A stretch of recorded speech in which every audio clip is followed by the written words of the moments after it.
Okay, this meeting is being recorded so we can post it to our website later.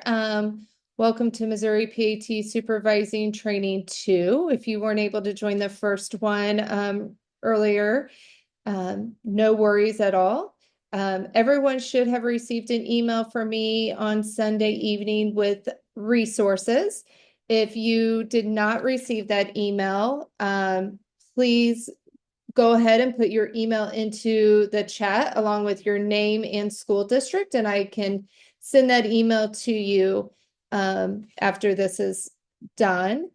But like I said, just to sign in and to receive a certificate, or even if you don't need the certificate, if you could sign in with your first and last name along with your school district.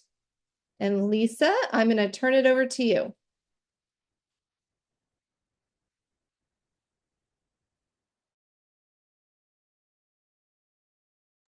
Oh, you're on mute, Lisa. Sorry, my phone was ringing. I'm Lisa Moldavsky, and I welcome everyone. I'm glad you could make time to come today. As you are finishing signing in to the chat, I just wanted to introduce myself. This is my first year as a Missouri Parents as Teachers program consultant, and I've enjoyed it. Part of my task this year has been these trainings. I have been in the field of PAT for 28 years and have served as a coordinator for the last 11 years in Parkway. But the one thing that I really want to ask of all of you today is this training is really about bringing our collective knowledge to the table. There is brand new supervisors on here. There could be, parent educators who are alone in a district, who are trying to navigate learning what they can about PAT. And then we have very experienced parent educators on this call who I feel like I have learned from over the years. So when we get to those points where I'm asking for share out, if you would please try to unmute and share your knowledge and experience with us, it'll make this training that much better. So our intent and focus today is going to be to review the items of the ECDA manual that specifically address the hiring and training of our parent educators, and just kind of deepen our understanding of what supports an educator needs in order to provide high quality service. So if you remember last time when we went through the ECDA manual, we talked a lot about the processes and the things that were there to support the supervisor of PAT programs. And today we're going to be digging into how those supervisors can help support and train their parent educators so that they can be successful in their role. I love this Brene Brown quote, and today we're going to be talking a lot about finding that potential in our people. And it brings us back to that foundational concept of parallel process. As I said last time, we talked a lot about how these entities at the top of this chart help support us as a supervisor.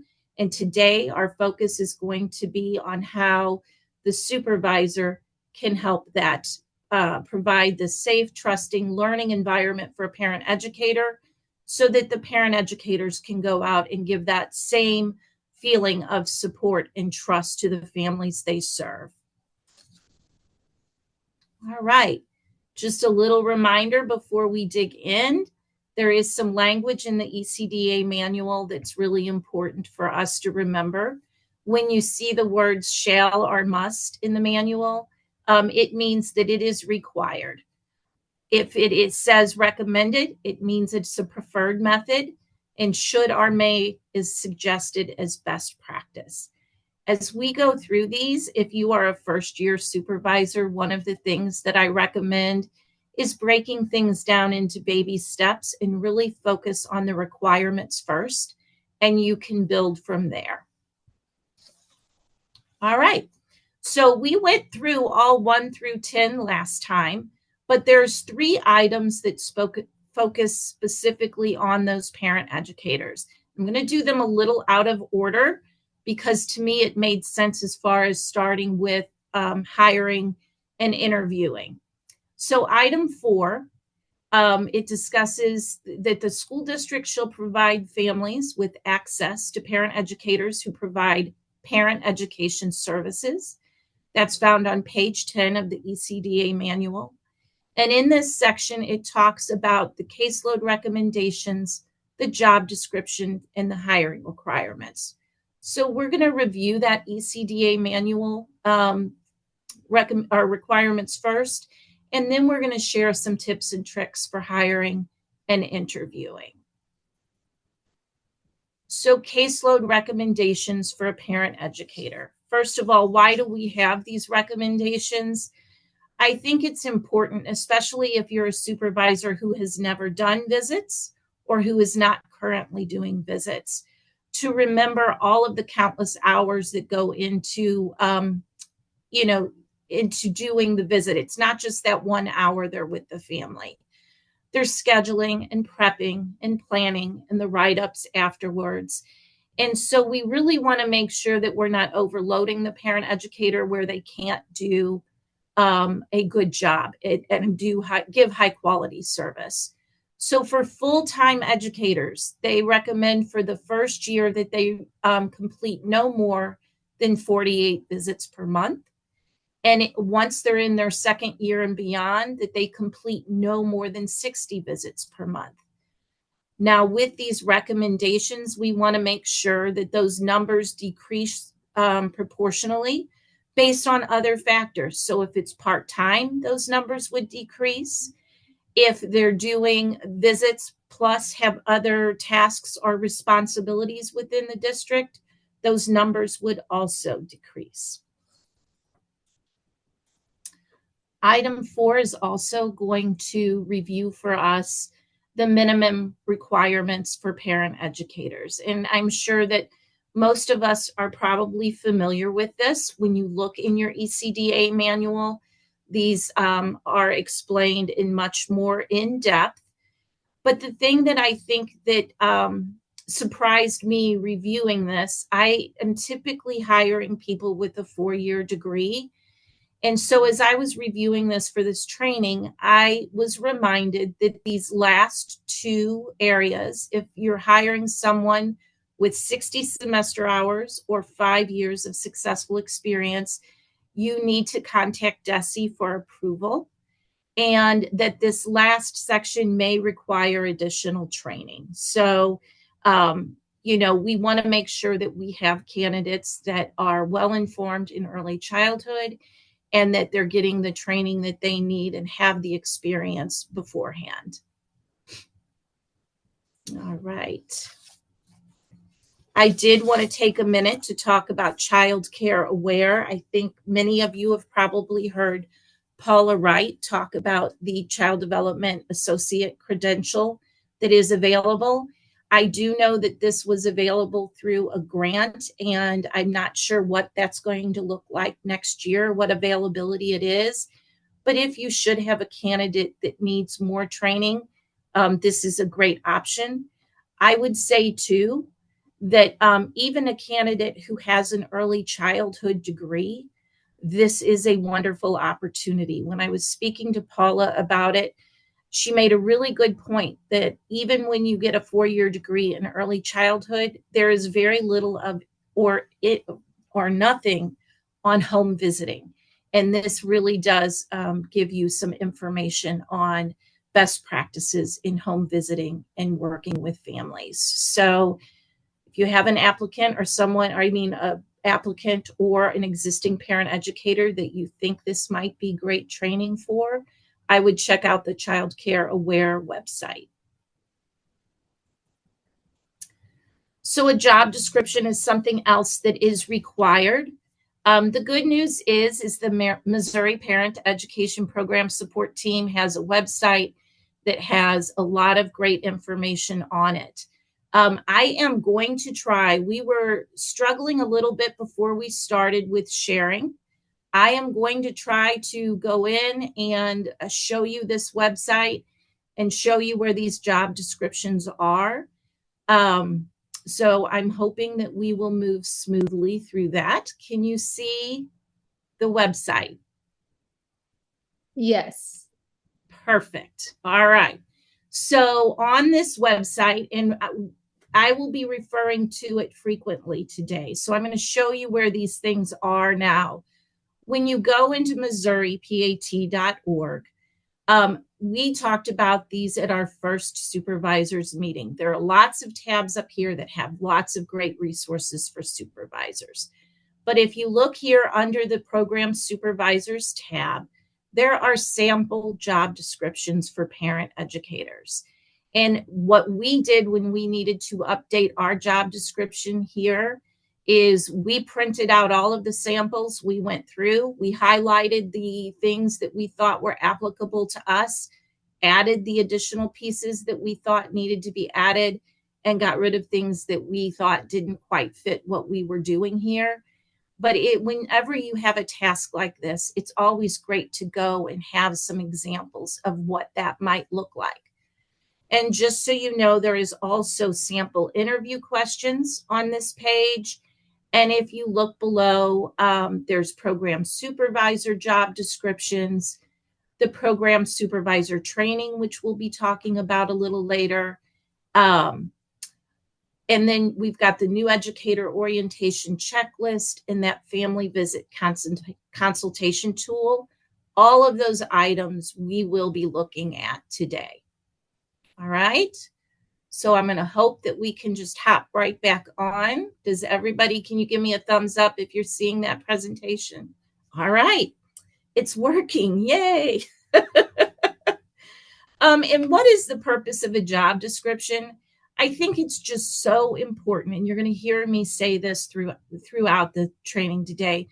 Clear expectations are so important when we are hiring.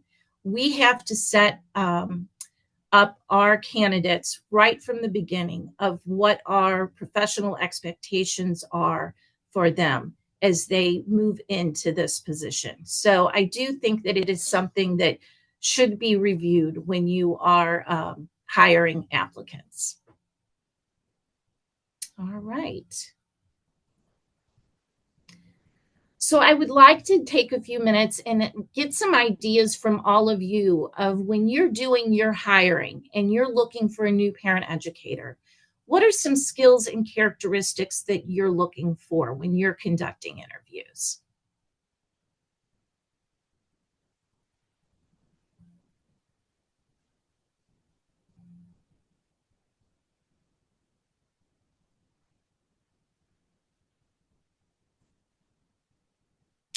Can anyone share some of the things that they look for?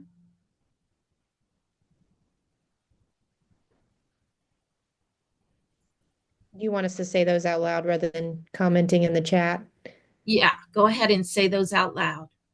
I added in takes initiative. I saw there were several others though that I agreed with organization and communication skills, just because a lot of times they're going to work independently, doing visits, and so maybe not a second person there to help them be coached along or communicate effectively. Perfect. Perfect. And yeah, I do see in the chat we have good listener, organization, coachable, flexible thinking, outgoing, takes initiative is said several times, being able to communicate effectively, welcoming and personable. All of these different things. It's you know, it is a complex position, really. We have people going into homes of people from many different cultures and backgrounds, and they have to have that ability to build the rapport.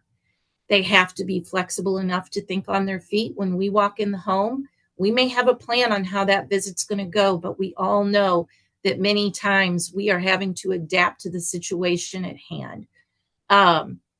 The growth mindset, someone who is willing to learn and who is eager to learn and wants to reflect and, think about what they need to do to grow as a parent educator. one of the things that I always look for in my interviews is someone that is really strength-based when they're referring to their families and their children, that they're using very positive language and respectful language of the families. All right. And I did see someone on here. It says, for supervisors who carry a caseload, I would love to hear how many families you are visiting per month approximately. And I will tell you, just from my experience, I think that that is very different based on the size of your district. I know that some coordinators are carrying, a close to full caseload as well as doing the duties of the supervisor. And I know others that are carrying 5 or 10 families on their caseload. So I think that just is kind of included in how much you're doing as a supervisor and how many people you are supervising. So I hope that answers that question for you. Hey, Lisa, I'm going to comment. I like the word flexible in here. I know we need people that have educational background, child development, those personable. But when I spoke with our administration, I told them we need somebody with backbone. You have to walk into the best house in the district and make that family feel supported and comfortable. And you have to walk into the worst house in the district and also make that family feel supported and comfortable with you as a parent educator. I agree 100%. And I also think flexibility when we think of scheduling, correct? I mean, they have to be able to get in their contacts no matter how many cancellations they're having within a day or within a week. And we all know December and January have been rough with the flu season and the cold weather. So flexibility in so many different ways, right? Thank you for sharing that, Cindy. I appreciate it. So here's some tips that I would just like to share that I have learned from other people that you may find helpful. And then again, when we finish this, if you have any other tips that you want to share that have been successful for you for interviewing, please do so. And you can do that in the chat. You can unmute and speak out. I love hearing from people. I love the collaboration and conversation.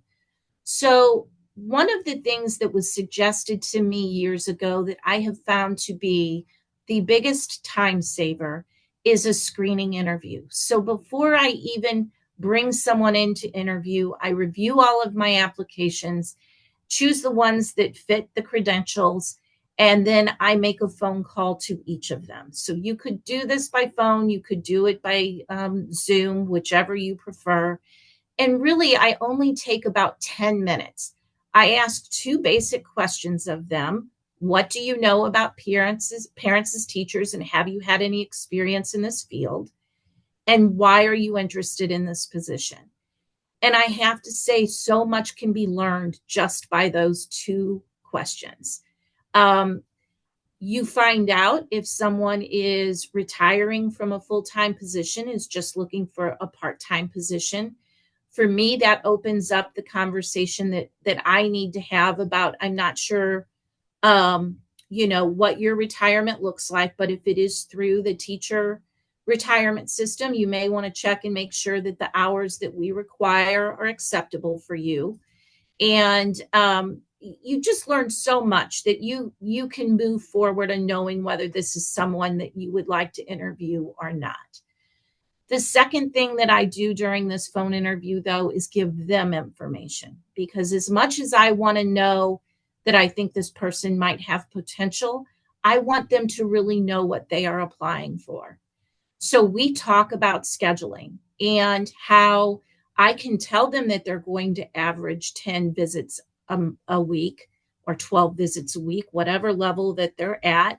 It's different for every district, but that is going to vary week to week based on whether you have a training, whether you have a staff meeting, how many cancellations you have in 1 week, and how many that you need to make up in the next week or 2 when you have those cancellations.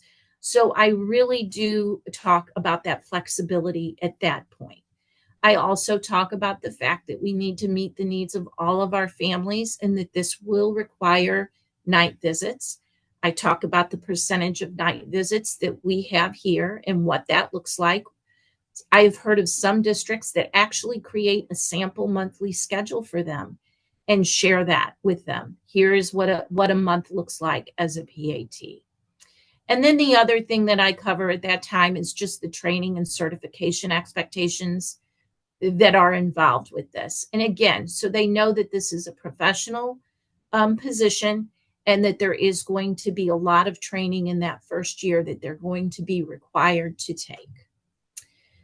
I have heard of other people doing assessment tasks. They might set something up where they are having them do a writing prompt where they write out the answers to several things to see what their written communication is. I know we did that years ago. I have not done that just simply because there's so much that you do via email when you are talking to someone and you see their resume and such. But I do know some people feel that they get a lot out of that.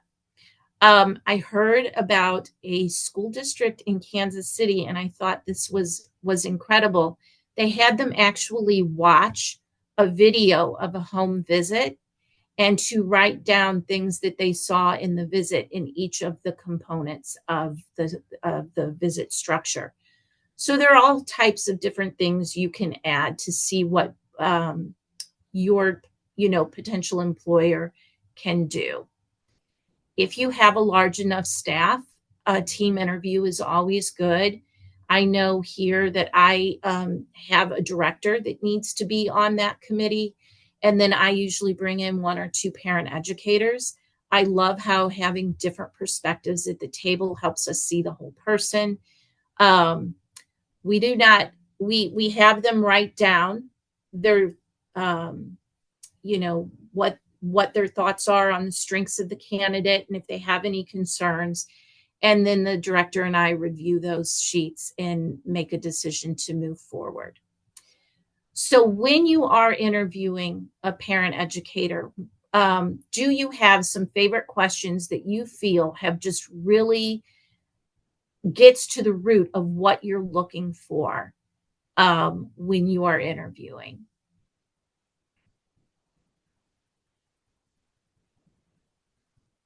Oh, and we do have a few people. Someone said they're when they do an interview, they do a mock visit, which that would be incredible. Their parent educators appreciate being involved in the interviews. They had a candidate shadow educators. These are great ideas. Scenario questions. We do use scenario questions as well. Any other questions that you have that you like? We include a question about confidentiality.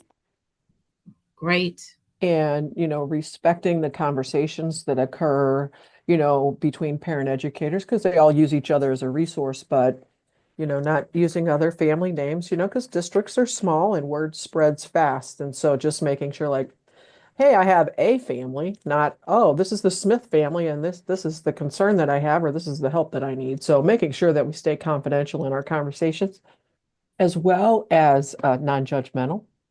And then also thinking along the lines of the positive impact that somebody would have on the team. I love that. I think And sorry. Go ahead. I think our favorite questions are scenario questions like that a parent would ask you on a home visit, and then how you would respond, like about development, or just anything that a parent might ask. Those are our favorites. Yeah. We have some scenario questions on development. We have scenario questions on, what happens if you're in a home visit and you have dad very concerned about something, but mom isn't concerned and they're both on the visit. How would you handle that conversation? We try to have questions that involve things that would get at organizational skills, their tech savvy, problem solving abilities, conflict resolution.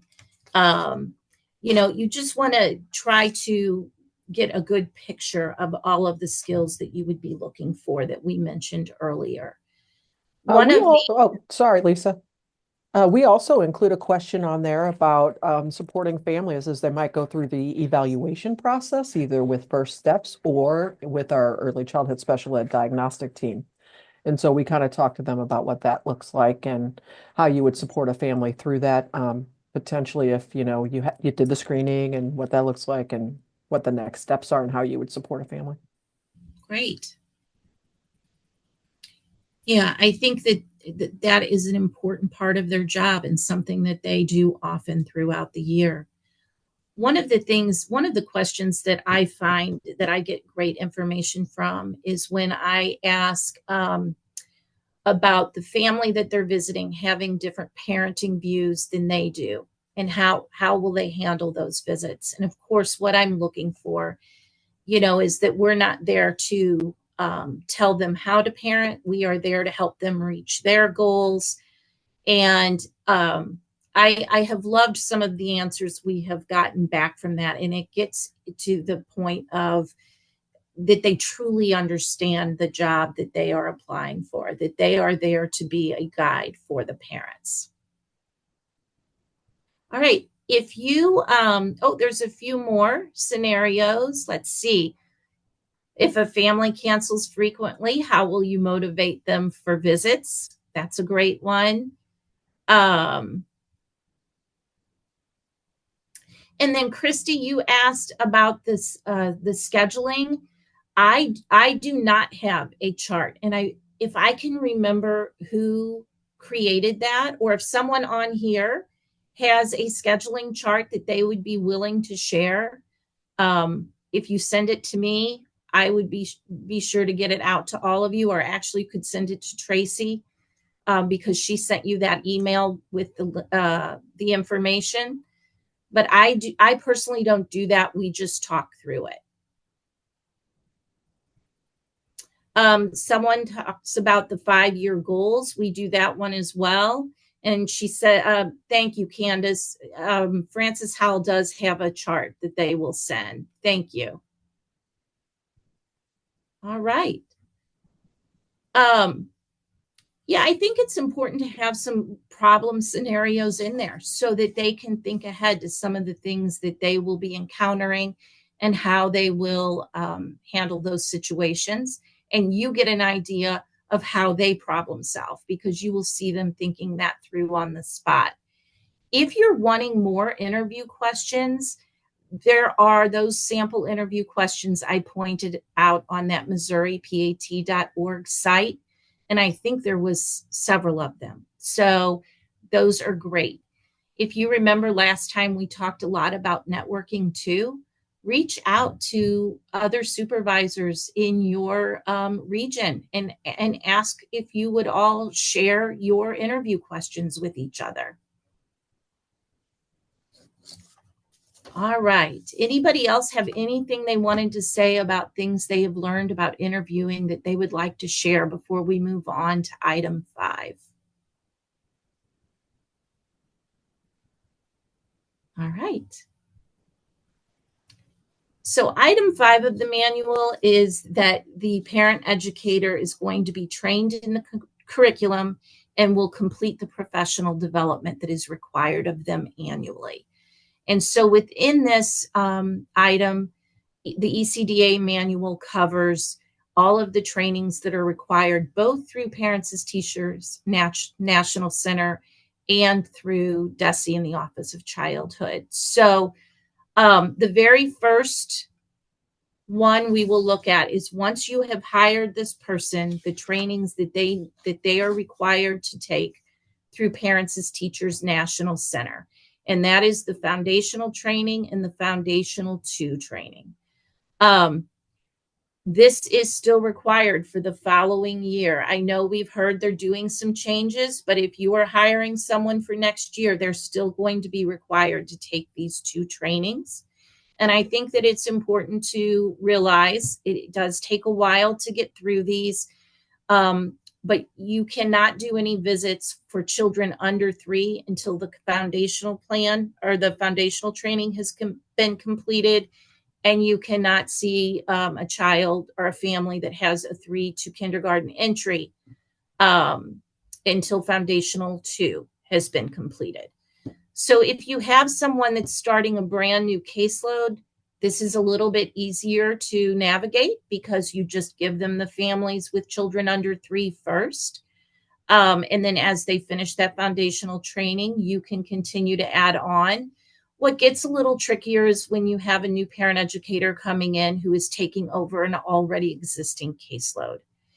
And so one of the things that I encourage my new parent educators to do is to go through their family list and highlight all of those families that just have a birth to 3 child or a prenatal family and put them at the front of their scheduling. And if they have a lot of families that have both birth to 3 and 3 to 5, I tell them they can go in and do the visit, but the visit has to focus on the child under 3, and they can just explain to the family that the next visit can be for both children. So once a parent educator has finished these 2 trainings, they now have access to the PAT curriculum. And in order to keep those subscriptions, they have to renew them annually. They have to complete 20 hours of professional development. And there is a fee that needs to be paid for that renewal. And again, every district handles that fee differently. Sometimes I think the parent educator is required to keep that up. And in some districts, the district pays for that renewal. So once they have finished their foundational trainings, they have to be going out and observing a personal visit by an experienced parent educator. So if they finished foundational 1, they need to go see a home visit conducted by an experienced home visitor before they can do a visit on their own. I try to give my parent educators 2 opportunities to go out and see a visit. One with a birth to 3 child, and then either a multi-child visit or a visit with a screening. I give them permission to go out and ask a fellow parent educator to observe at any time. But as far as being paid for those observations, I can only pay for them to do 2. But it's just really helpful for them to actually see a visit in action before they have to go out and tackle that on their own. There are the 3 DESE trainings that they are required, the PLC trainings that are on that MissouriPAT.org website. And in the first year, they are the required trainings, the Introduction to Missouri's PAT Parent Education Program, Building a Foundational Partnership, and Introduction to Developmental Screening Procedures. All 3 of these give great information. I have found personally that building a foundational partnership really does a good job of setting up a parent educator in understanding those foundational visits. So I tend to encourage them to try to get that one in first. But of course, it also depends just when things are being offered. But I have found that one really helps them kind of understand our curriculum and the structure of our visit. Another requirement in that first year is a family visit consultation from the Missouri PAT consultants. And this is simply a support for the parent educator. It is not meant in any way to be an evaluation process. The family visit consultation checklist is on the website that I showed you at MissouriPAT.org. It is a rather lengthy checklist, but it really breaks down the visit and the planning and the documentation that is required. And they meet beforehand to kind of help give tips on planning. And then they meet afterwards to talk about the visit, give suggestions, of course, build on the strengths of that new parent educator, and also to talk about what documentation is required afterwards. It's a very positive, strength-based opportunity for them. So the last piece is, since we have to hit that 20 hours and the foundational trainings do not count, we have to do 4 additional hours of PD. For us, in my program, the amount of orientation and mentoring we do far exceeds 4 hours. But if you are doing that mentoring and orientation through your program, that counts towards your hours of PD. I also have used this 4 hours to send them to an additional PLC that they may be interested in. So I'm going to stop here for just a minute because I see some things coming in on the chat. I just want to make sure that I am keeping up with your questions. Hey, Lisa, Uh-huh. we may need to, unless you know this answer, I started to reply to Sandy Diaz, but she was asking if a candidate has an associate's degree and their CDA, would we need to contact DESE? So I think that the 2-year degree is that second level. And if she checks in the ECDA manual, it'll say for sure, but I do not think that it does. I think it's just those 60 hours or the 5 years of experience that needs approval. But I believe that a 2-year degree is fine. But Sandy, I would definitely just check that wording in the ECDA manual on page 10 to make sure. Do first-year PEs need to complete 20 hours of additional training? Yes, and this is it, right on this page. These are the 20 hours they must complete in order to renew the next year.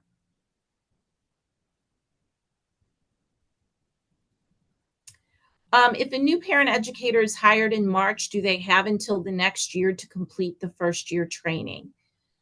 As long as they are not out doing is the foundational trainings they have to have before they can do the visits. As far as these trainings, I think that they could build into the next year. I don't think that you would be able to get all these in between March and May. So, whoops. So yeah, I think you have some time in that next year if you're hiring mid-year. All right.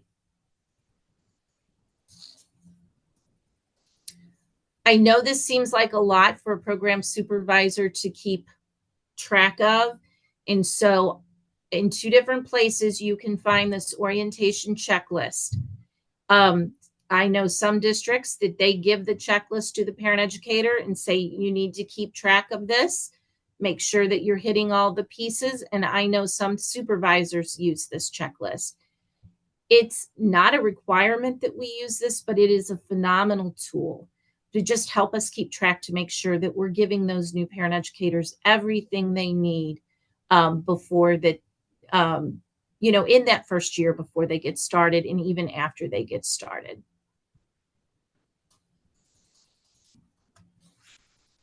All right, so they've been to all of the foundational trainings. They've been to the DESE trainings throughout the year. You're getting them started in your district. Can you share some of the things that you include in your orientation meetings, if you do any sort of mentoring programs for your new educators? Because this is where we get to the heart and the root, just like some of those interview questions of us setting up expectations of what we want to see in a parent educator in our district. And there's so many things that we need to make sure that they understand about.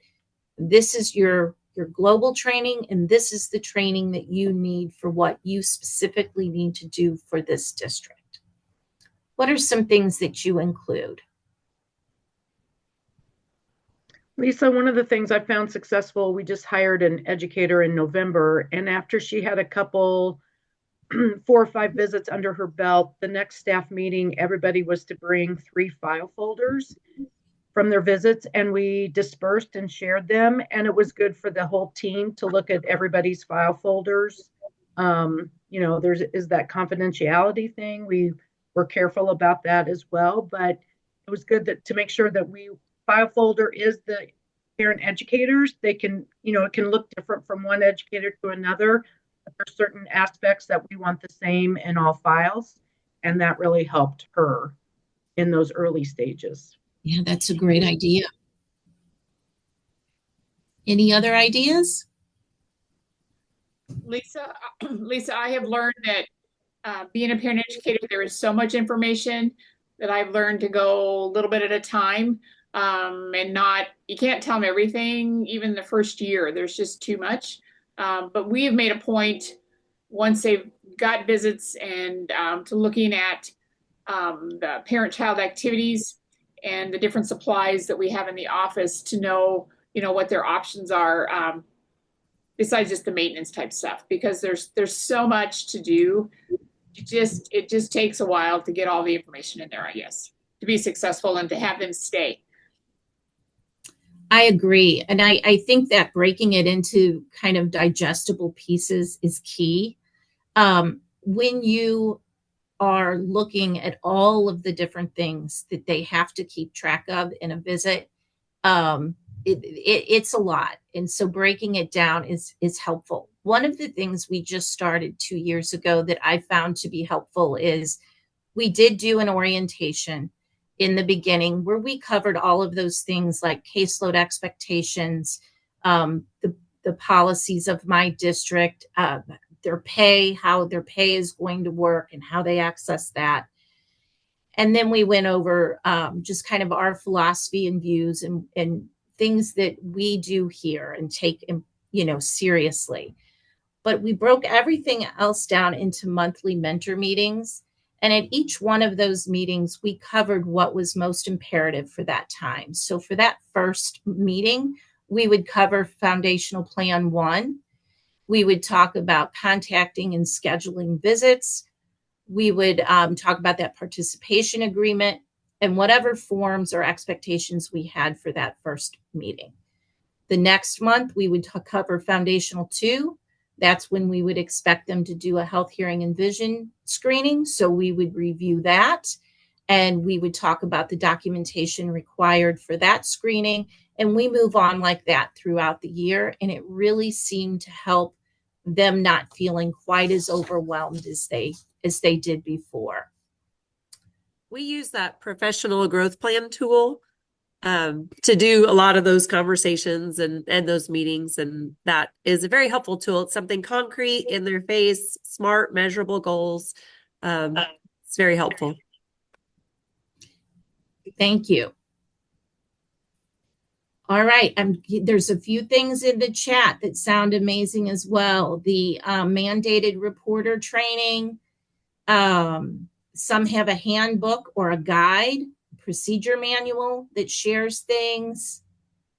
The professional growth plan tool was mentioned.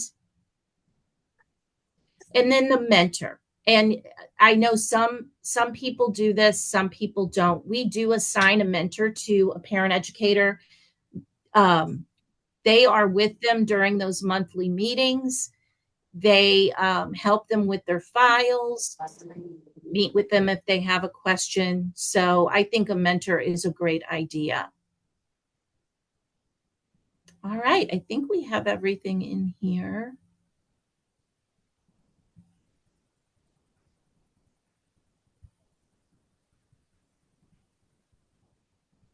All right. So I wanted to just, before we move on, point out something. This is a little old school, but I think it still stands. I don't know how many of you have ever heard, oh, it takes about 3 years to become a good parent educator. But that really comes from some research. Lillian Katz was a trailblazer in early childhood, did a lot of work in early childhood. And she created developmental stages for teachers as they are beginning their new career.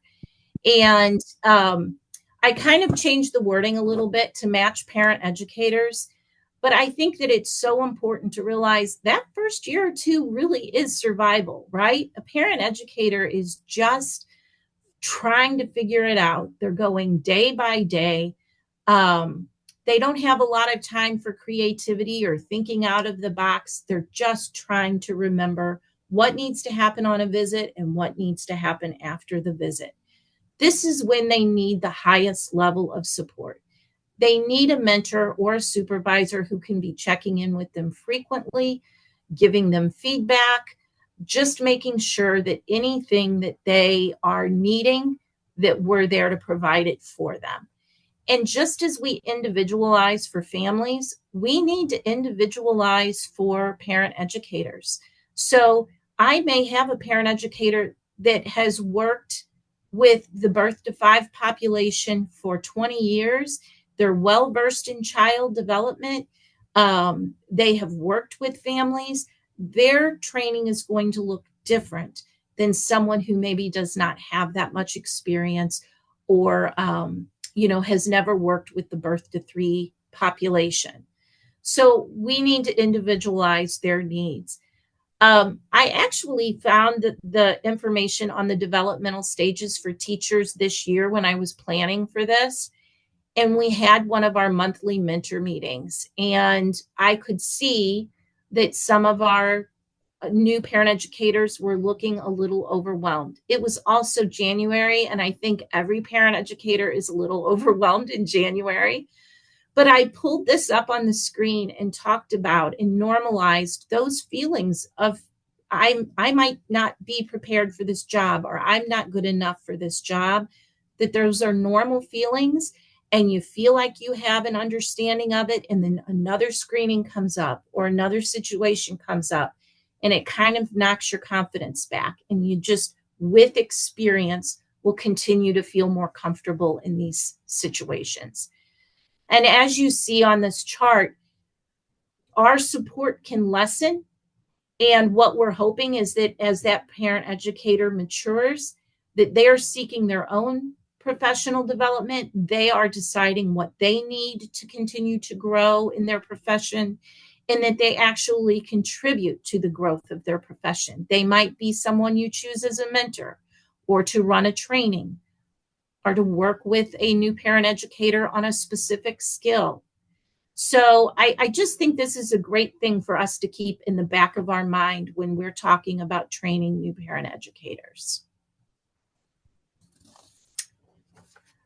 And if you think about it, orientations and mentoring really, they can prevent very quick turnover.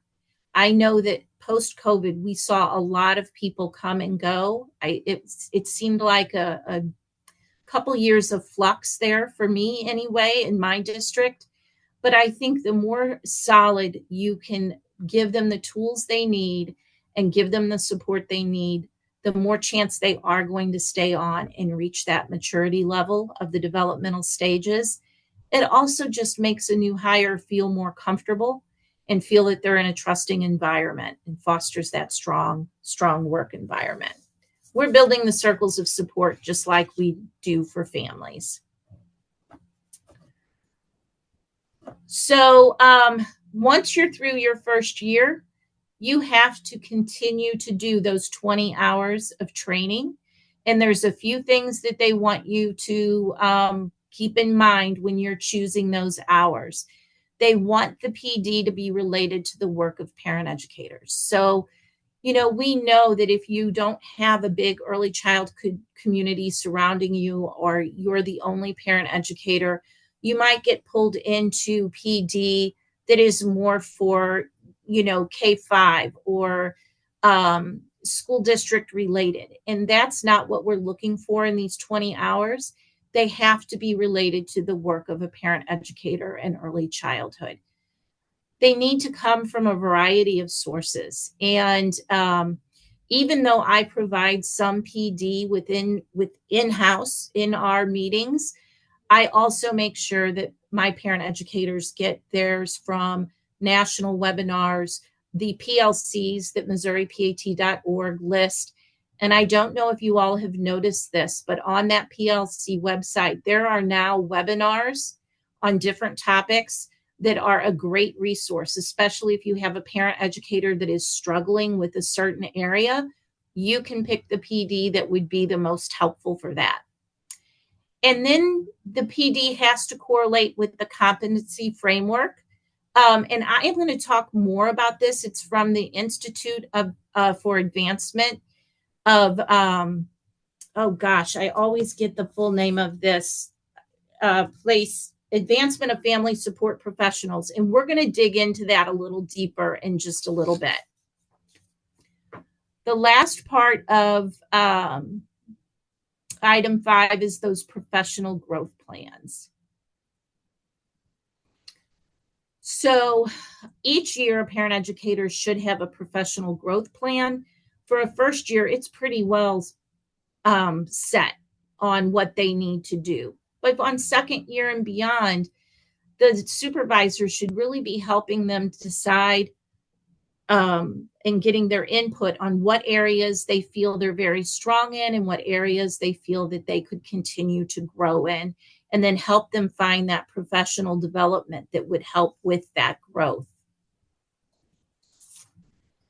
On the sample forms on the DESE website, they have some things that every professional growth plan should include. And again, they go back to that institute. There are domains, 10 domains that we're going to be talking about that they must be a part of that. Should have a SMART goal, a timeline on when you're going to complete this, the action steps that are needed, the resources needed, and then that review of the progress until it's completed.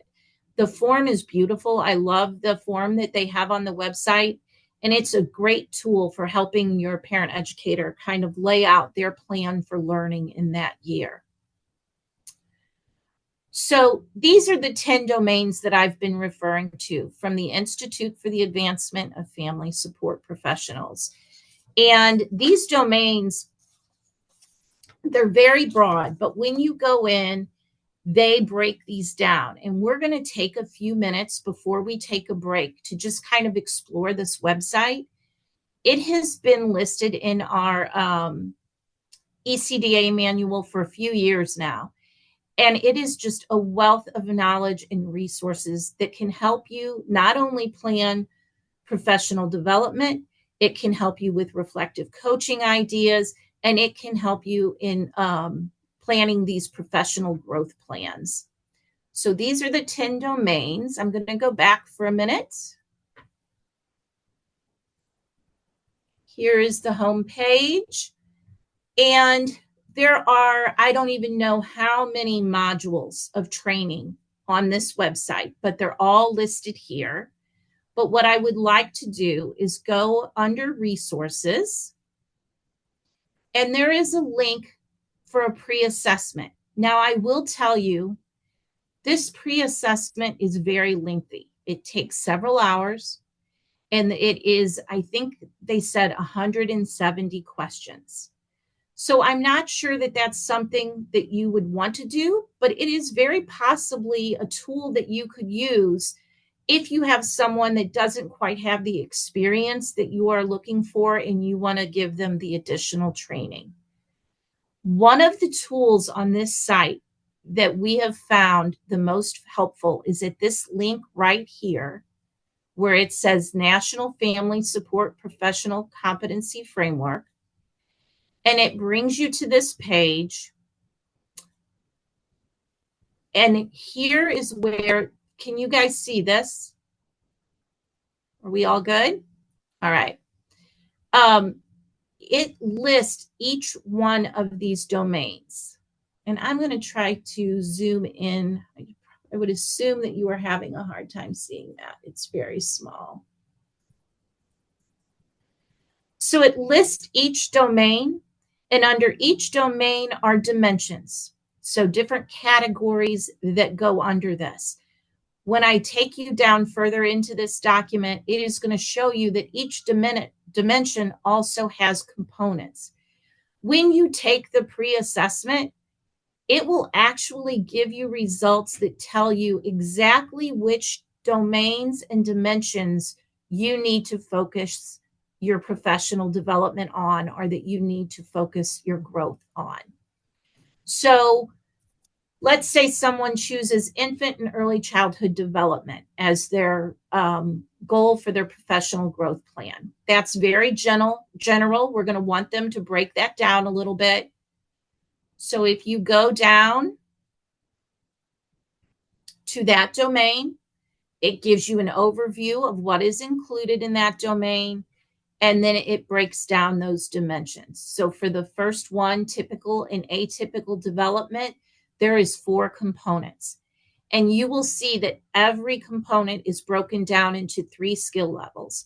And basically the first one is they recognize this development and they have their own understanding of what typical and atypical development is. The next one is they can apply that knowledge by sharing it with the parent.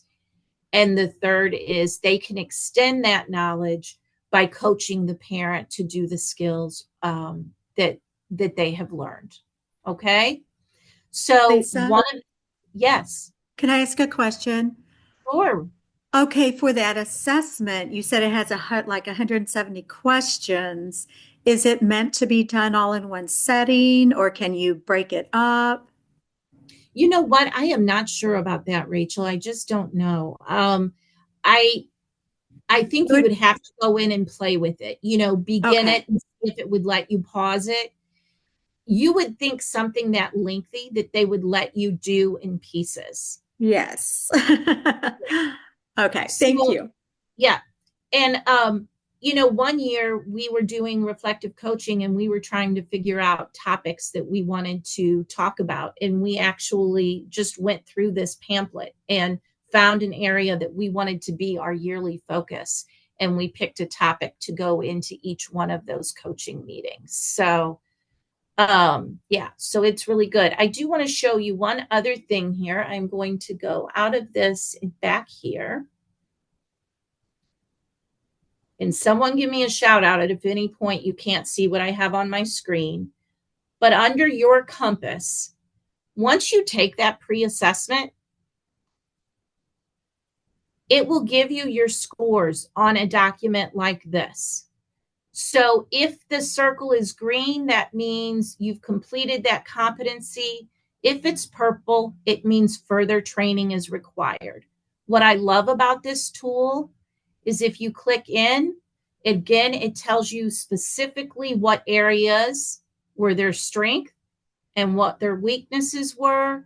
And if you take it even further, it will, you click into that, it will show you all the modules that address that competency. So if it says that atypical development is an area where they need to grow, you go right into that area and it will take you to those modules. And here's the modules.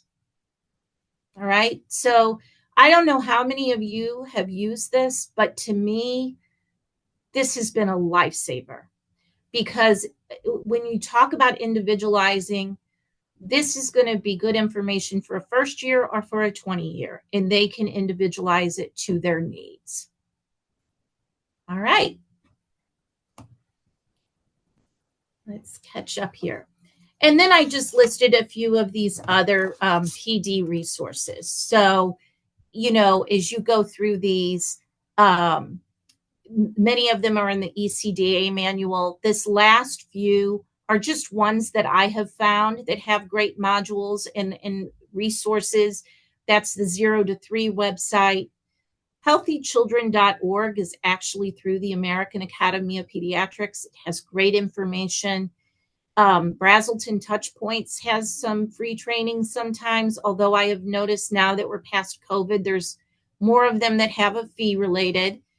And then this early childhood investigations directory, they have really built up in the last few years. And I get an email from them every once in a while that lists all of their trainings, and they have some great ideas. So that is another area that you can look at for professional development. Okay, so Lisa, with the National Center, all of the PD we do is documented. How do we document for things outside of that?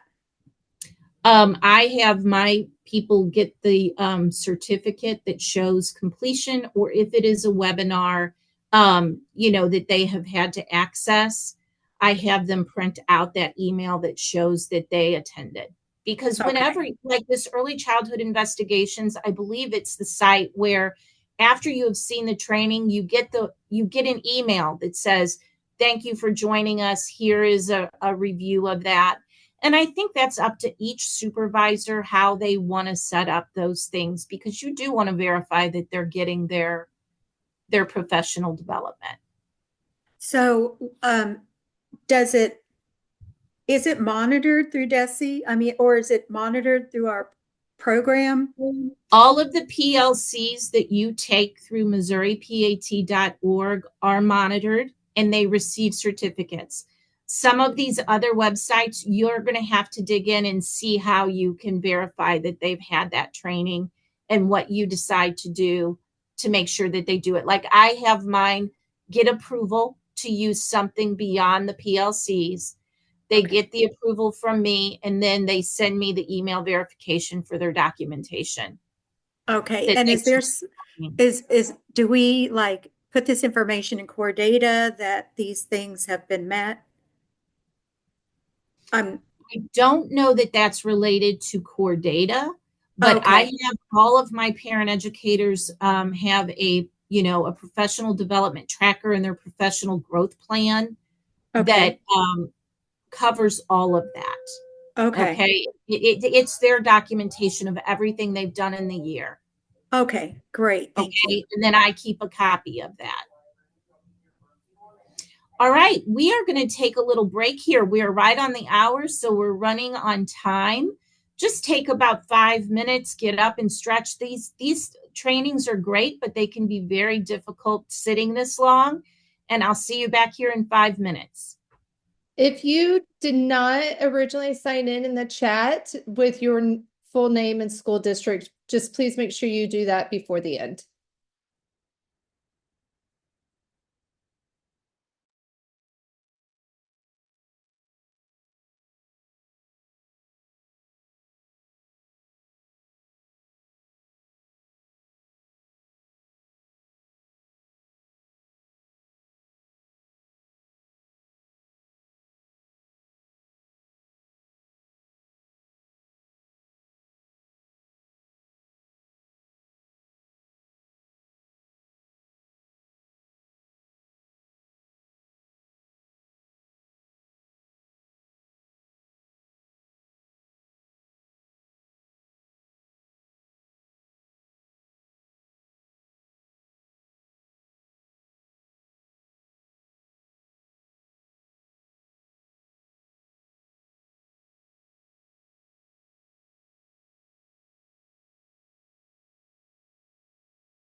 All right.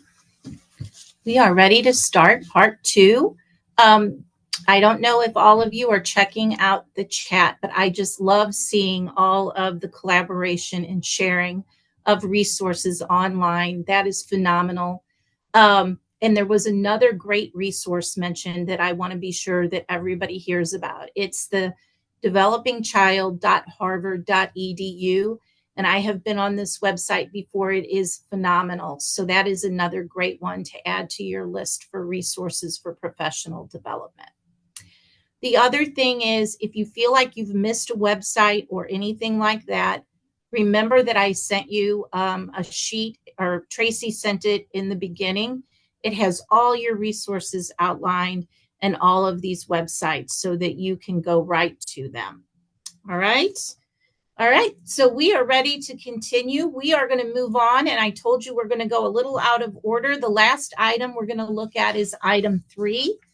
And in item 3, the things that are important to what we are discussing today is that our supervisor is knowledgeable about PAT. And we're going to talk about how we can support parent educators through staff meetings, reflective supervision, and observations. As far as a knowledgeable supervisor, that is really what they say, is that a supervisor has knowledge in the area of parent education. There's no more detail to that.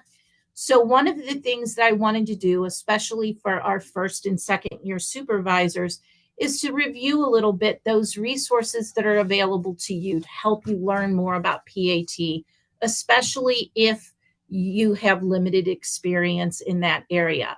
That sheet that we gave you in the beginning with all of the resources, it has your DESE rep, it has your team lead from the consultant program that you can reach out to those human resources. And then again, the websites that have so much valuable information to share. There is also a required supervisor webinar that you need to complete within the first 6 months of your position. It is on the dese.mo.gov website. It's 4 modules. They go pretty quickly. I would say 2 to 3 hours is about how long it takes to see all 4 of them. And again, they are just a good overview of what your job entails and the things that you need to keep track of. And know there is also that program supervisor list on the MissouriPAT.org list that I showed you earlier that also helps you track the things that you need to do. Another recommendation that I would make is, it's not required, but it would be really good if you could attend some of the same trainings a new parent educator would. That building a foundational partnership and introduction to Missouri PAT would all be great ideas as far as encouraging your own growth as a supervisor. So here's where I want to talk a little bit about the home visit that I asked if you could take some time to watch beforehand. And if you didn't, that's fine. Paula did such an amazing job on this, and she is demonstrating an in-home visit. And Stephanie Kane has a video on this site as well that covers the virtual visit and demonstrates what a virtual visit might look like. If you didn't get a chance to watch this, try to do it. It's just a great source of what a visit should look like and how the curriculum is introduced. One of the things that I loved is how transparent Paula was to the parent about the different, the structure of the visit and the role of the parent and the role of the parent educator. So if we have anybody that did get a chance to watch that beforehand or has seen it in the past, can you put some things either in the chat or unmute and let us know what are some of the things that you saw during that the observation of that visit that you would want to make sure that you were covering or pointing out to a new parent educator, or that you would want to be a new supervisor to be mindful of.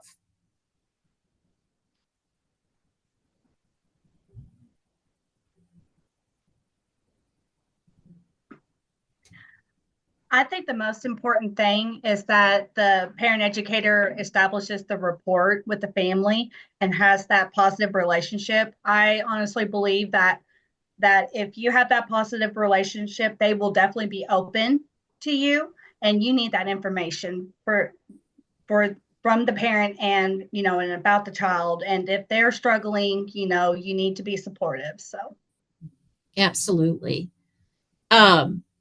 Someone else mentioned in the chat that she loved how she had the parent read some of the handouts. And oh goodness, this chat kind of goes all over the place for me sometimes. Oh, Emily Chu mentioned that they actually show the video at part of their interviews. So I think that's a great idea too. Again, letting someone know exactly what to expect. There was just so much great child development, how to encourage parenting behaviors. The family systems piece was so evident in this visit.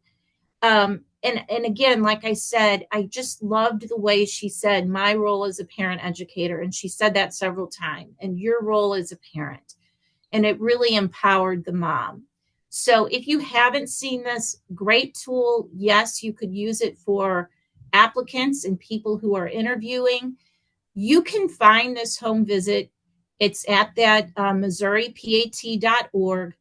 And it is one of those top links. I think that it says visits, I think. Tracy, do you know for sure what it's under? I'm drawing a blank right now. I am looking, and it's under family personal visit tab. Okay. And I will put that link in the chat. All right, great. Yeah, and we sent it to him too in the email earlier. So you have the link to it. All right, there is one other place that I would encourage a new supervisor to go to get more information about what we do, and that's the Parents as Teachers National Center website. Understanding why we do what we do is so important. We have this structure of a visit that we talk about, and the parenting behaviors and the protective factors. But this section, which is the first section of the foundational curriculum, has so much research behind why each of those things were chosen to be a part of our home visiting program. And so I want to just review a few of them with you and kind of show you how this research is attached to those different parts of the visit. The first one that they discuss is the human ecology theory. And this theory is basically just saying that development is largely the result of the relationships we have with our children, right? Children are learning from the people that they trust the most, that they feel safe with, and that those relationships within a family can be impacted by the environment around them. So one of the things that I think is important for us to remember is that our parent educators are one of those relationships, right? We are having an influence on these families by coming in and giving them the support and the guidance that they need. But this theory is also why we are really trying to focus that visit on the parent-child interaction. And I know years ago when I was doing visits, we had moved to more of a teacher-driven visit. I was bringing in the activities. I was leading the activities. I was reading the story. But the power between that and turning it over to the parent to do is just so wonderful when you can explain the rationale of an activity, have that parent carry it out and feel successful. And especially if they're using materials they have in their own home, it is just going to encourage that interaction and activity to continue after you walk out, rather than you bagging everything up and leaving with it.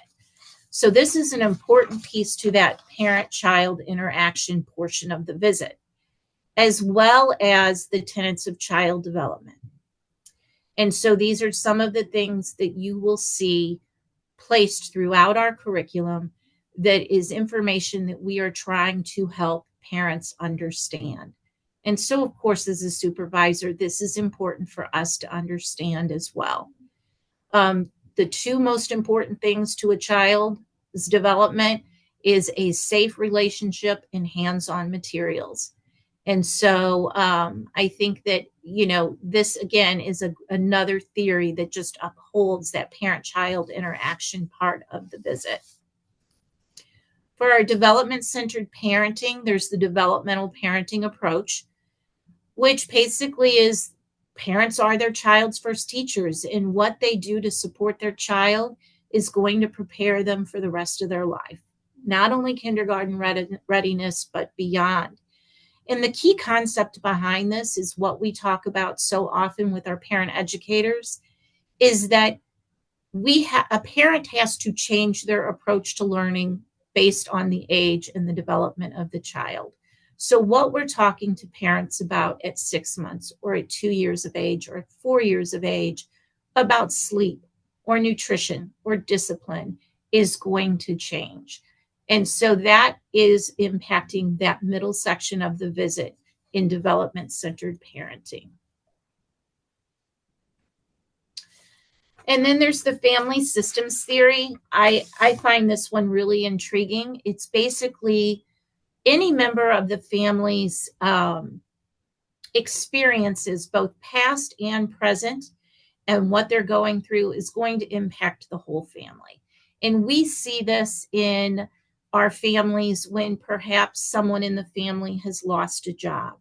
Or it can be something positive, like the birth of a new baby, or mom transitioning back to work, or someone going from part-time to full-time, a grandparent moving into the home.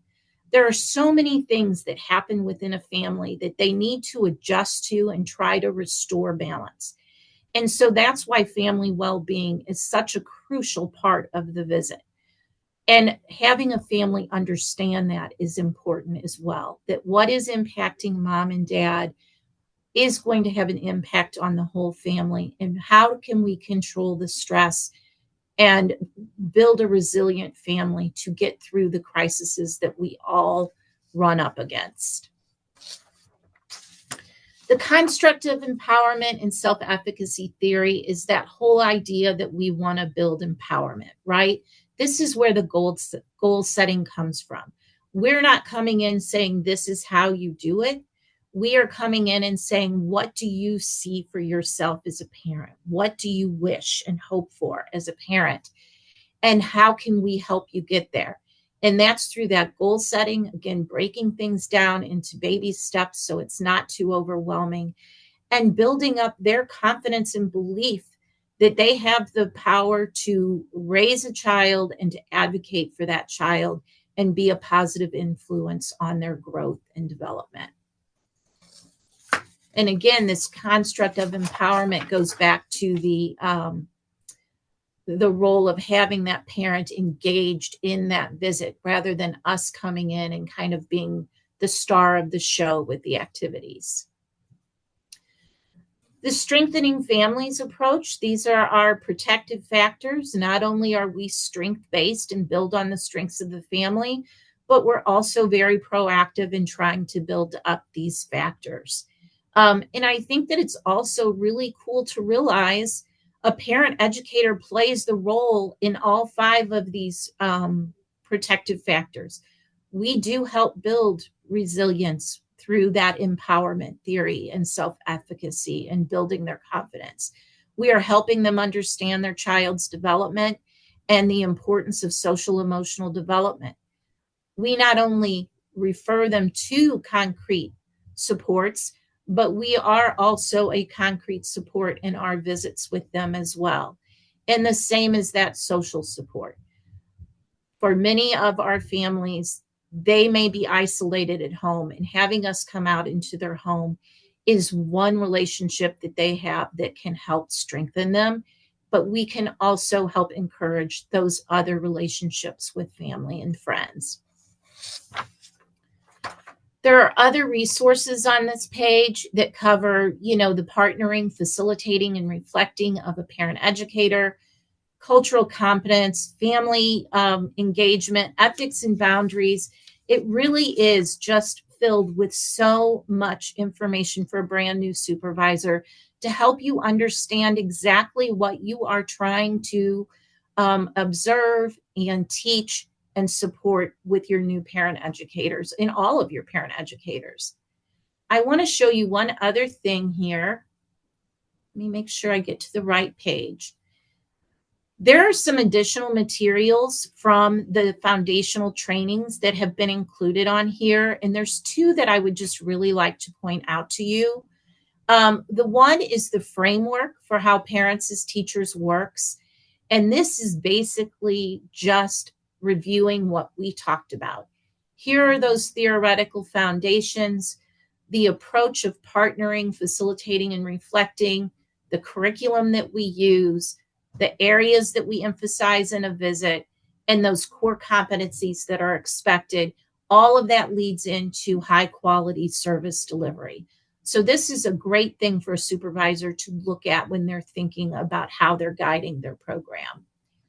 And then the one other sheet that I think is a good one to look at when training is these 3 areas of emphasis that we focus on at a home visit. So it's a great, I think this is a good thing to keep like in a binder or something for new parent educators during orientation to kind of make the understanding of those 3 parts of the visit a little clearer. All right. So as a new supervisor, you have built up your knowledge, you know what to expect, you've watched that visit. And so now it's time for you to go out and observe the educators that work for you. And the one thing that I will say is I'm very well aware as we talk through this section that I am speaking from the lens of a larger district. And that's why it's so important I hear your voices. I know that there are some people, you are the Lone Ranger, you are the only person in your district. So one of the things that I would really encourage you to do is where can you go to, have someone observe your visit or you to observe another visit to help build up your skills and knowledge. And again, this is where the collaboration between districts is so important. And if anybody else can share ideas that they've done when we finish this section, I would love to hear it because I think that that's an important piece of the puzzle that I don't want to leave out of this presentation today. So observations, we often think of the home visit, and we're going to dig into that a little bit. But remember, we also want to be observing our parent educators as they are doing group connections. If they're doing any parent talks, we want to make sure that we have an eye on screenings as well. But as far as those home visits, I think that I personally do things different for my new parent educators than I do for my regular parent educators. Or for my second year and beyond. And I'm going to go back really quick because someone asked to see what the requirements are, and this is how it's stated in the ECDA manual. Oops. Sorry, let's go back in there again. I hit the wrong button. Give me just a second.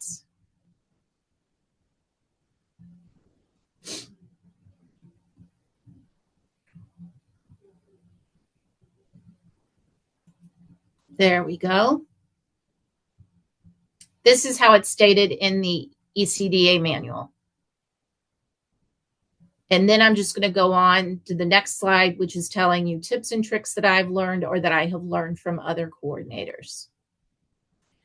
So one of the things that I do that I think is very helpful to support first years is to go out and observe them in the beginning of the year after they have some visits under their belt. And I use that FVC, the Family Visit Consultation Checklist that I showed you on the MissouriPAT.org website. It is lengthy, but I do think that it gives them just some prep for being observed by the consultant, and it takes away some of those nerves. And we all know that when we're more relaxed with what we're doing, we're going to learn more from that session. So I think it's important that we get out there and see what they're doing and give them some guidance and build their confidence before they have that visit with the consultant. And then I do observe my brand new parent educators a second time near the end of the year. And what is powerful about this is I get to see the growth they've made in the year and can get a bird's eye view of what they may need to do to continue their growth the next year. But it also is a great opportunity to empower that new parent educator to talk about the growth that you've seen from the beginning of the year to the end of the year. For all the rest of my parent educators, I observe them once a year. I include that reviewing of the planning and documentation when we have that observation. So they know that I'm going to go in and look at the planning guide before I come out on the visit. I do either print out the planning guide or I jot down the areas of emphasis that they're going to be looking at. And I look for those when I'm doing the observation. And then I read the documentation before they come in with the meeting with me afterwards. I just think that the planning and the documentation are such an essential part of that home visit that when we have the opportunity to see a visit with them, we should be reviewing that as well. For my annual observations, I use a form very similar to that family visit consultation checklist, but I have shortened it. And there's some years if I really want to focus on one area over another, I might make that area a little bigger and talk about a little bit more in depth. But I do think it's essential when we're doing the observations that we have some sort of checklist or structure that they're following. I did try doing narrative, kind of like a narrative summation of the visit for several years. And I think they're effective, but I feel like where I struggled is I would just focus on certain things that I've seen and sometimes neglected reviewing that whole visit structure of how things went. So that's just a personal preference with that.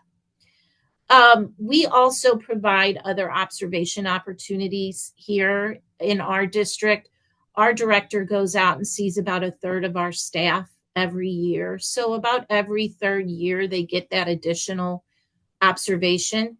I still do the formal observation with them. The director's is more informal. She just sends them a little email summary afterwards, kind of 3 stars and a wish, the 3 things she saw that were wonderful and 1 area of growth. And another technique that I've used is to choose a focus area for the year. And I've done this many different ways. When we were studying about family well-being, I made one year, I really want us to focus our conversation and our observation on the family well-being topics. We focused on screenings before, focused on that connect, reflect, agree. Just something that the parent educator knows is going to be what we're really working on improving in that year. For my more experienced parent educators, I let them choose the focus of the visit. I feel like whenever we can do that for adult learners, it's imperative that we give them the opportunity to choose what they want to focus on. And many times they will choose things like parenting behaviors or protective factors. And it just allows us to kind of focus in on their individual professional growth. So when you guys go out on a home visit observation, can you share any of the tools that you use? I mean, just talk about the tool that you use or what that conversation and feedback looks like when you have the conversation after the visit.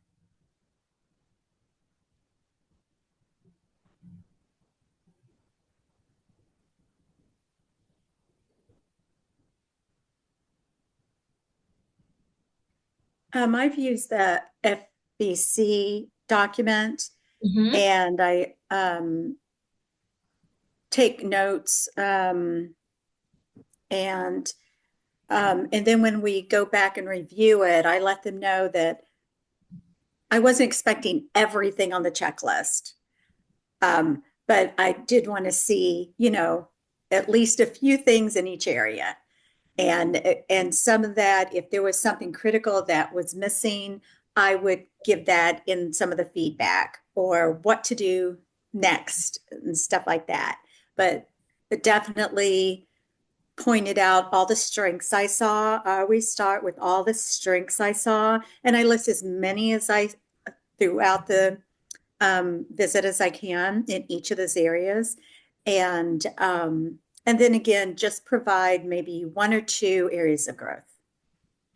Yeah, I love that. And I think that's what I really wanted to dig into is how we are providing that feedback, because I think it's so essential. It's important that we build on the strengths of where they are and then baby steps forward. If we list everything that we see for a brand new parent educator, it's going to be too overwhelming, right? Excellent point.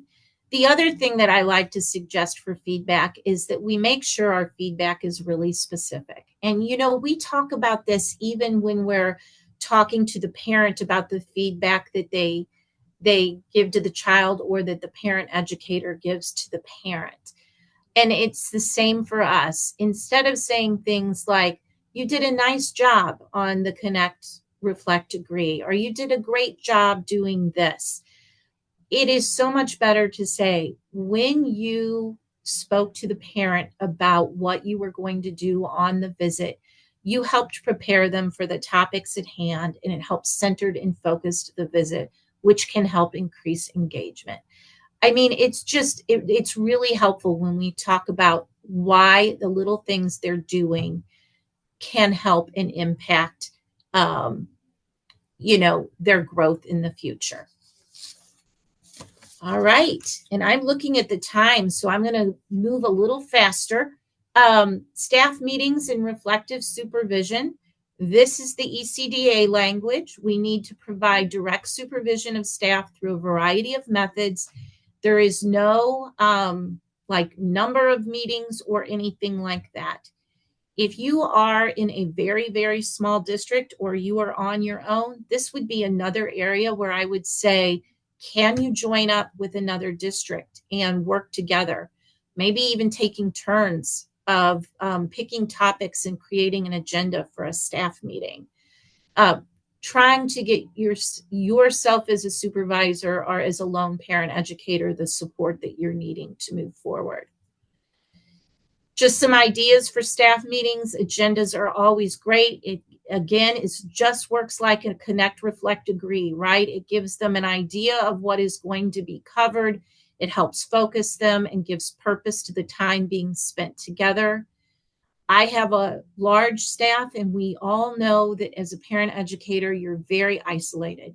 You're out there in the field going from home to home, and you don't run into other parent educators in the hallway like teachers run into each other in the hallway. So giving them time to connect and build that team really helps with the collaborative part of the staff meetings.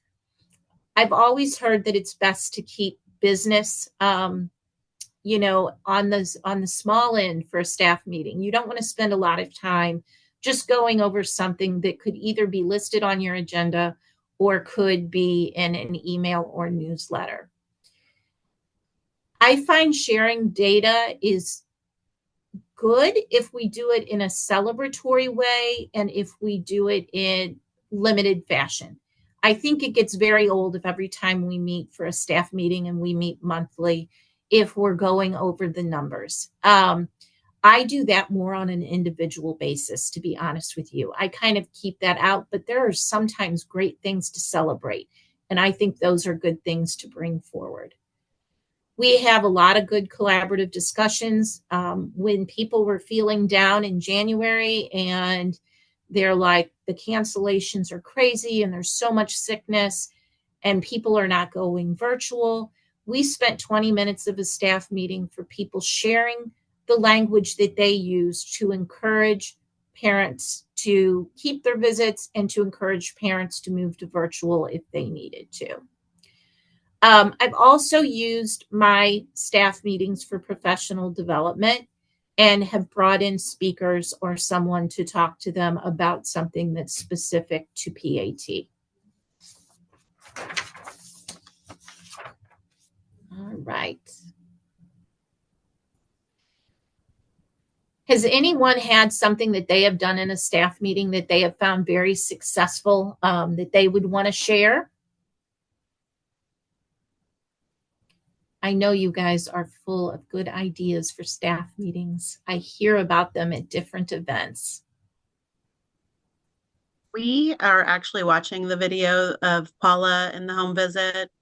We're not watching it all at once. We just started with the opening at our last staff meeting and gave our parent educators some time to just talk about what they noticed and how she kind of set up that environment.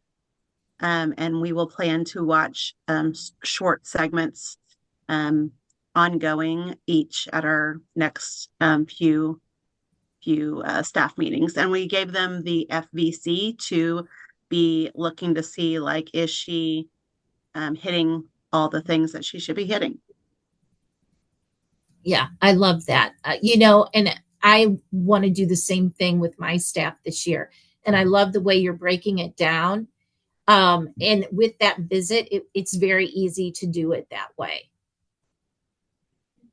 Was Right. that the home visit? Yes, Paula's home Okay. visit that we just talked about earlier, and that link came to you in an email. Awesome. All right. Okay, we're nearing the end here. I want to talk to you a little bit about family case studies. This is another thing that we have done when we are in our staff meetings or our PLC meetings, which we have here in our district. But there are times that, we set aside time where we talk about some families that a parent educator may really be struggling to find the things that help. And there's two things that I would recommend if you do any sort of family problem solving or family case studies that you put in place. And the first one is something that Mel talked about earlier. You have got to have the confidentiality of that family as top priority. So before we do this, every single time I say, remember, we're not sharing names. We refer to the people in the family by their titles. So mom or dad or granddad, whoever is a part of the situation we're talking about. And we refer to the children by their age. So they have a 2-year-old and a 4-year-old. And we make sure that we give no other identifying information. The second thing that I have found is that a structure is really needed for these conversations. If you just open the floor, it's just human nature when you're frustrated and you feel like you've not been able to find solutions to kind of move to a more of a complaining versus problem solving road. And so a structure can really help with that. We did a book study a few years ago. It was called Tackling the Tough Stuff. The title is up there on the screen by Tomlin and Vieg. And this was specifically about reflective coaching in home visiting. And she used this pause framework, and we have been using it for 3 years now. And so basically there's 5 steps to this. There is first, the person who has the issue tells the story, and everyone else has to be active listeners. There's no interrupting, asking questions, going for details. The rest of the small group is simply there as active listeners. This helps them take in the nuances of the issue without all the interruptions, and it also helps the speaker keep their train of thought and clarity of the issue at hand. Then it's opened up to the group that they can ask more questions to learn more. Have you tried this? What is mom wanting to do for this? What's the ultimate goal? There's always questions the group can ask to try to figure out which way this problem-solving conversation needs to go. The third piece, and I think the piece that's the most impactful during this conversation, is the understanding the participant's experience. So we have 3 questions on our form under this one. What are you as a parent educator feeling when you're dealing with this situation with this family? How is the parent or parents feeling about this situation or when this behavior occurs or about this crisis that they're dealing with? And how is the child feeling or being impacted? And so what you're trying to get them to do, again, is move away from there's this impossible problem to understanding all of the nuance and the roots of what's happening in this situation. And that's when we open it up to brainstorming. You could try this, you could try this resource, you can look at this handout, here's the conversation you could have. And then at the next family case study, we talk about what worked. When you went back to the family, which strategy did you use? Did it work? Are things moving along, or do we need to look at another strategy? So this is just one way you can do it. You could open up a blank doc and create your own structure of what you want to do. But you just want to keep in mind that confidentiality and trying to get the conversation to stay strength-based and solution-focused.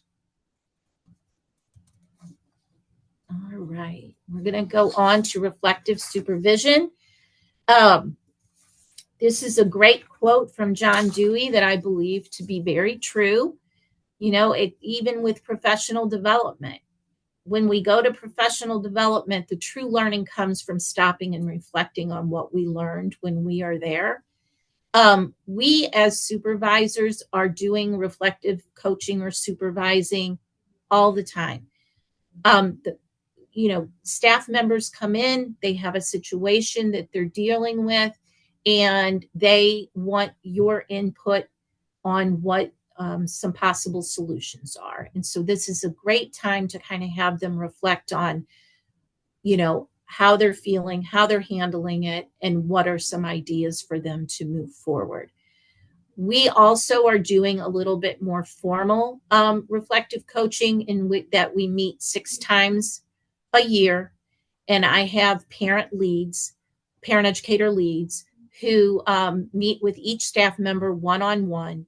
We have a topic that we explore. We send them some information ahead of time. We make sure we attach handouts from the curriculum that match that topic. So if our talk is about how do you handle that conversation on sibling rivalry, we make sure that we show them some great handouts that go with that.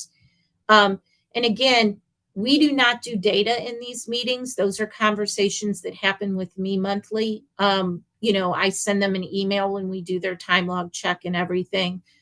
But this is time for them to explore a new topic, to talk about how things are going for them, to reflect on their work.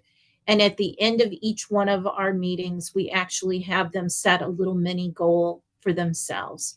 And so the reflective meeting format suggestions that we learned when we went to the reflective toolkit on the National Center website, we kind of kept those guidelines, but we have tweaked it to make it our own. So we do a check-in to see if there's anything that they want to talk about. We do an opening, so we state the focus of that meeting. We share information.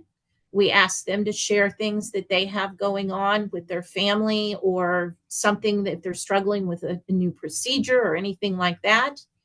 By applying meeting, we take that learning and we say, do you have any families in your caseload, or have you had any families in the past that you have seen this as an issue, and what were some of those conversations that you had, and what would you do now with this new information?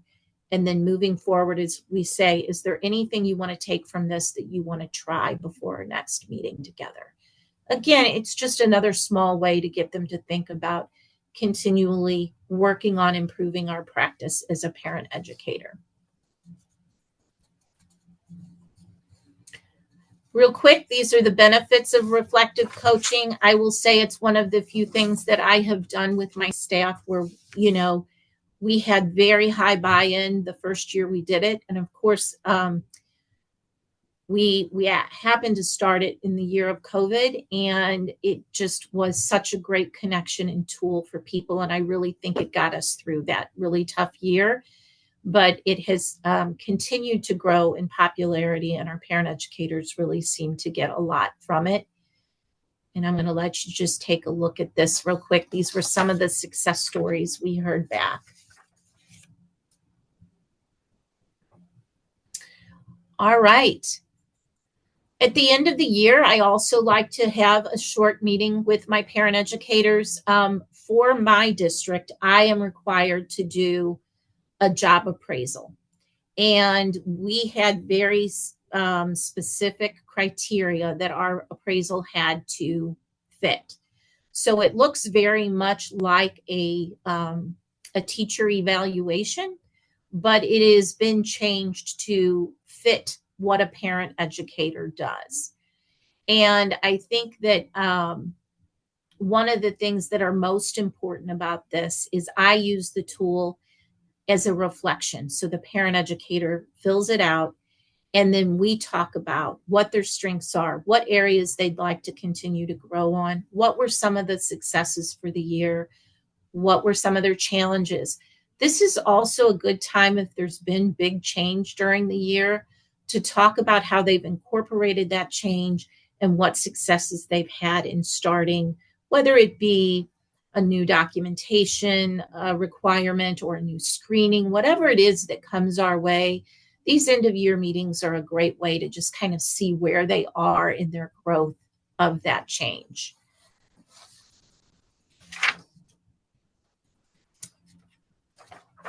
All right, so in conclusion, what do parent educators need to feel supported, whether you are one person in your district or whether you have 29 or 30 parent educators? They need clear communication and expectations. They're going to need regular feedback. We need to be able to provide the supports and resources they need, strong professional development, opportunities to reflect on their work. And I always talk about the compassion fatigue information that's out there. Our parent educators walk into homes where they're dealing with some really heavy situations.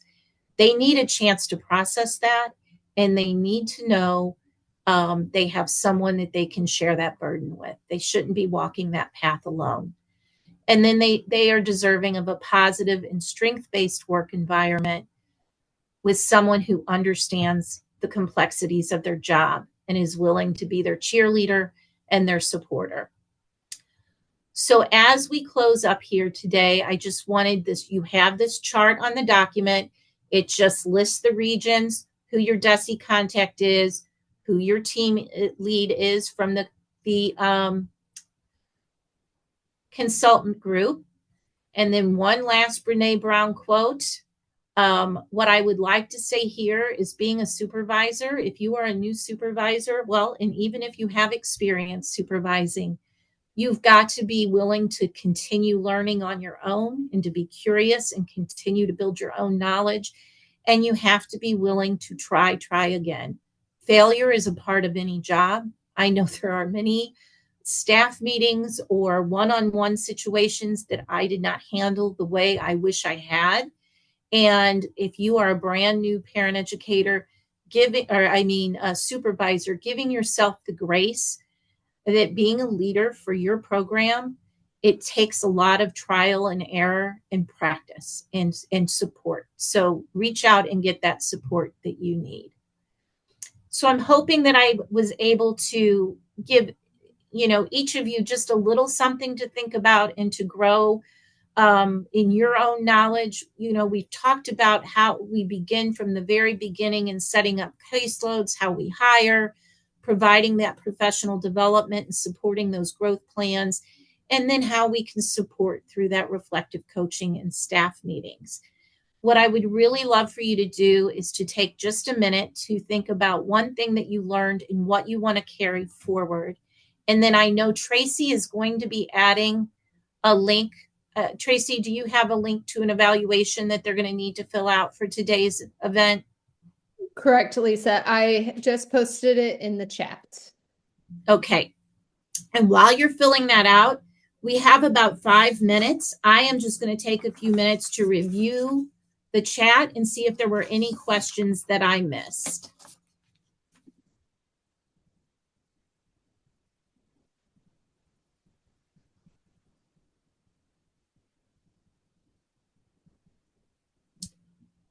Well, there's some great suggestions for staff meetings. Make it and take it, focusing on self-care, family supports, love and logic.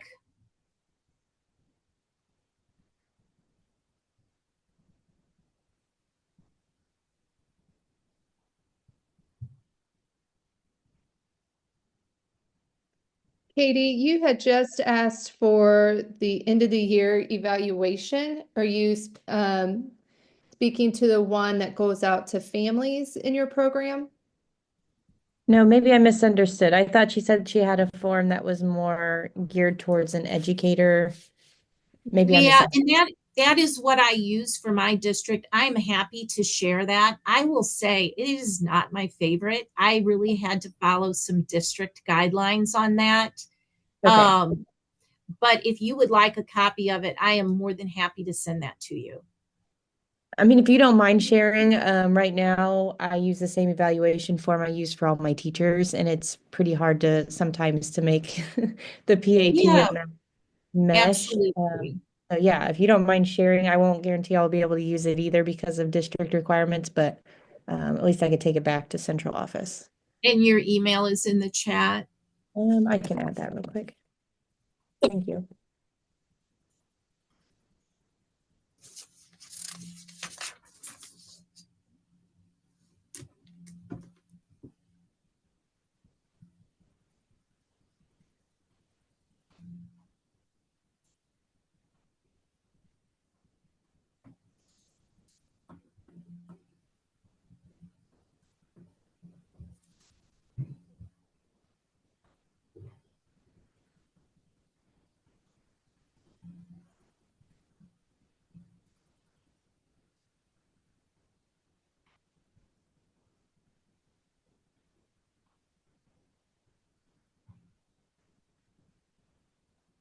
All right, whenever you're finished, you can go ahead and sign out. I thank you so much for coming. I appreciated everybody sharing their information, and good luck on the end of the school year.